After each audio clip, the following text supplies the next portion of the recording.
Bienvenue sur QSN Talks, le rendez-vous des réseaux sociaux et de l'e-réputation. Les réseaux sociaux, on les connaît ou on en a entendu parler. On sait les utiliser ou on cherche leur intérêt. Mais une chose est sûre, on ne peut plus passer à côté. Experts ou débutants, particuliers ou professionnels, les pratiques et les enjeux sont multiples. Vous voulez comprendre, apprendre ou vous perfectionner ? Alors abonnez-vous à ce podcast.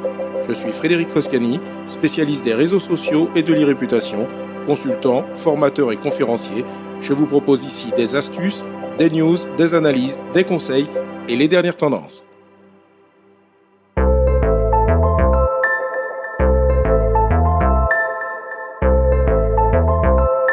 Bonjour.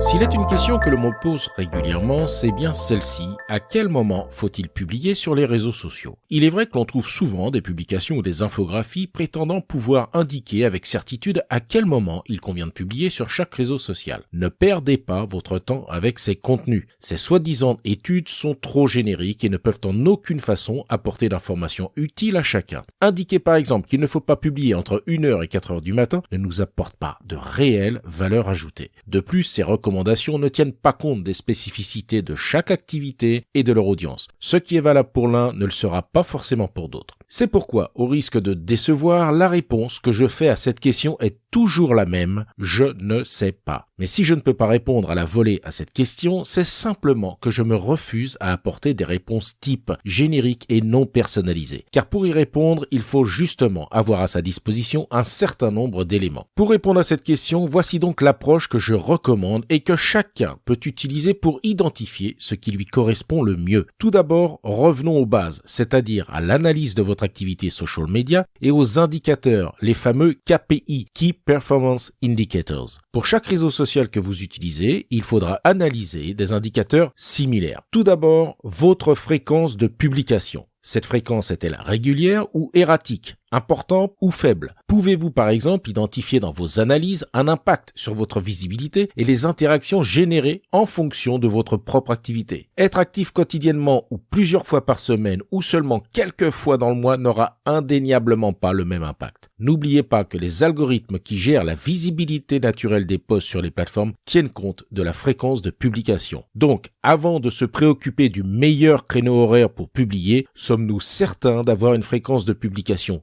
suffisante en fonction de chaque réseau social. En dehors de Twitter, qui nécessite une activité journalière pour gagner en visibilité, il n'en sera pas de même pour les autres réseaux sociaux. Mais il faudra toutefois viser une fréquence de publication suffisante et surtout maintenir cette régularité de publication, primordiale pour la prise en compte par l'algorithme. Autre critère prépondérant à prendre en compte, l'intérêt de vos contenus pour l'audience à laquelle vous souhaitez vous adresser sur un réseau en particulier. On revient ici à la définition de sa stratégie de présence sur les réseaux sociaux. Pourquoi avoir choisi un réseau social en particulier? Pour s'adresser à qui et pour leur proposer quoi? Si vous n'avez pas une stratégie mûrement réfléchie, intégrant votre objectif, votre audience cible et la ligne éditoriale, peu importe les moments où vous publierez car il n'y aura aucune chance que cela fonctionne. Si toutefois vous avez eu cette réflexion stratégique, analysez dans ce cas dans un premier temps les thèmes abordés dans votre ligne éditoriale et identifiez les sujets qui suscitent davantage de réactions et ceux qui systématiquement font un flop. Si habituellement vous publiez aux mêmes horaires, mais que vous arrivez à identifier des thématiques qui fonctionnent mieux sur un réseau pour une audience cible, vous tenez quelque chose. Optimisez déjà votre ligne éditoriale en conséquence et effectuez des arbitrages. Cessez de traiter certains sujets sur un réseau social si l'audience de ce réseau n'y réagit pas, mais au contraire, réorienter ces contenus sur un autre réseau sur lequel l'audience y semble plus réceptive. Vous voyez donc que pour répondre à une question qui peut paraître simple, à quel moment faut-il publier sur les réseaux sociaux, la réponse nécessite un minimum d'analyse et de réflexion sur sa stratégie et sa ligne éditoriale. Ce type d'analyse doit être effectué sur la durée et de façon régulière pour continuellement chercher à optimiser sa ligne éditoriale pour atteindre ses objectifs, c'est-à-dire que les contenus suscitent des réactions, likes, commentaires ou partage. À partir de là, s'intéresser à optimiser la visibilité de ces posts et les interactions devient nécessaire. Mais nous ne le ferons pas en nous basant sur ces études bullshit qui ne tiennent pas compte de vos spécificités. Pensez d'abord à votre audience cible. À quel moment peut-elle être plus disponible pour consulter les réseaux sociaux? Si vous souhaitez toucher des audiences urbaines, publier entre 7h et 9h le matin peut permettre de toucher les usagers des transports en commun. Idem le soir entre 17h et 18h. Mais surtout, n'oubliez pas que vos audiences ne sont pas disponibles disponible uniquement aux horaires dits de bureau, c'est-à-dire de 9h à 18h et du lundi au vendredi. Tester des horaires différents et des jours différents sera nécessaire, mais n'hésitez pas à tester également des horaires tardifs, après 21h, mais également le week-end. Bien sûr, pour effectuer ce genre de test, il faudra avoir recours à un outil de planification de vos publications. De nombreux réseaux sociaux ont ajouté une fonctionnalité de programmation comme Twitter, Facebook et Pinterest. Pour Instagram, la fonction est disponible à partir de Creator Studio, l'outil commun proposé par Meta pour Facebook et Instagram. Cependant, il faudra au préalable convertir votre compte Instagram en compte pro. C'est gratuit et le rattacher ensuite à la fonction Creator Studio de votre page Facebook.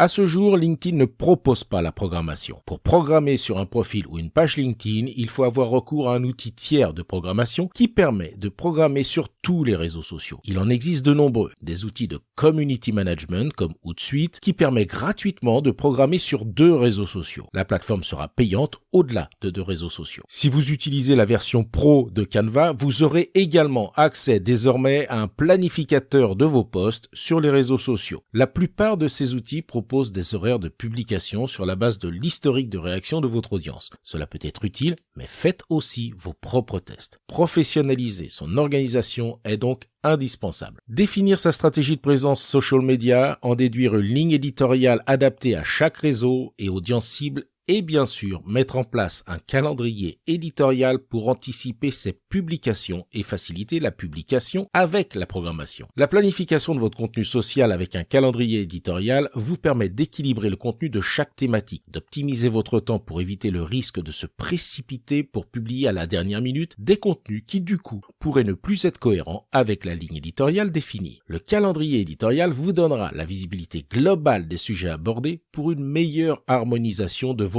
ligne éditoriale. Évitez typiquement de faire fuir les clients en les abreuvant d'autopromotion. Vous pouvez pour cela adopter le ratio classique, 80% de votre contenu doit être utile et intéressant pour les abonnés et 20% lié à la vente de votre produit. Avoir une vue d'ensemble des publications vous permet aussi d'en mesurer facilement les performances. Vous pourrez comparer votre calendrier de contenu à vos statistiques et observer si vous ne décelez pas certains schémas. Tirez les enseignements de vos tests de publication à des jours et horaires différents et allez plus loin ensuite en variant les formats. Certains peuvent être plus impactants que d'autres. Photos, vidéos, animations, carrousel, n'hésitez pas là aussi à tester pour apprendre de votre audience. La rédaction de votre post est aussi indispensable pour capter l'attention. Sur ce point, je vous invite à écouter ou réécouter l'épisode 17 de QSN Talks intitulé « Bien rédigé sur les réseaux sociaux », entièrement dédié au copywriting et à l'approche rédactionnelle spécifique aux réseaux sociaux. Au-delà de la rédaction, un autre aspect important pour l'impact d'une publication est à considérer. Varier l'approche pour ne pas être uniquement dans un mode de passage d'informations, mais interroger son audience pour forcer les réactions. Une question, un sondage, une photo mystère, etc. Autant de possibilités pour inviter son audience à participer. Vous comprenez mieux désormais pourquoi il m'est impossible de répondre immédiatement et succinctement à cette question qui paraît si simple au premier abord. À quel moment faut-il publier sur les réseaux sociaux? En conclusion, pour qu'une communication professionnelle soit impactante sur les réseaux sociaux, ce n'est pas seulement et heureusement qu'une question d'heure. Cet épisode vous a intéressé? Alors abonnez-vous pour ne pas rater la suite. Et n'hésitez pas à donner 5 étoiles au podcast sur Apple Podcast et à le partager sur vos réseaux sociaux préférés. Ça fait toujours plaisir. Ce podcast est rendu possible par QSN Digital, l'agence que j'ai fondée pour conseiller, accompagner et former les professionnels, entreprises, dirigeants et personnalités à définir et gérer leur stratégie de présence sur les réseaux sociaux et leur e-réputation. Vous avez des problématiques de visibilité, d'image, de veille, de recrutement et de relations clients? Vous souhaitez développer votre marque employeur? Vous voudriez faire de vos collaborateurs des ambassadeurs?